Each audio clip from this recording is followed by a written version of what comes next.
पहिलो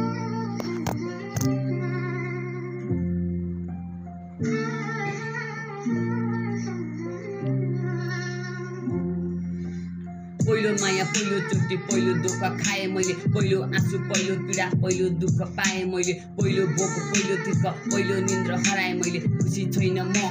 हाँसो खोइ त कहाँ गो चोखो माया कस्तो हुन्छ बल्ल मलाई थाहा भो छाया मुनि बस्यो तिमी उनको छोरी धनी बाउको म त गरिब किसानको छोरो एउटा सानो गाउँको कति सपना सजाएको थिएँ मैले तिम्रो नाउँको देखायौ जात गर्यौ नि घात दुखायौ मेरो टाउको केही पलको माया झुटो सपना देखायौ नि पहिले हाँस भनी रुन पनि सिकायौ नि बसन्त धै बगिरहने हरियाली भइसो तिमी मेरो भावनासँग खेल्ने ठुलो खेलाडी पो रहेछौ तिमी चोखो माया मार्ने तिम्रो हतियार नै धन हुन्छ एउटा कुरा याद राख गरिबको नि मन हुन्छ एउटा कुरा याद राख गरिबको नि मन हुन्छ।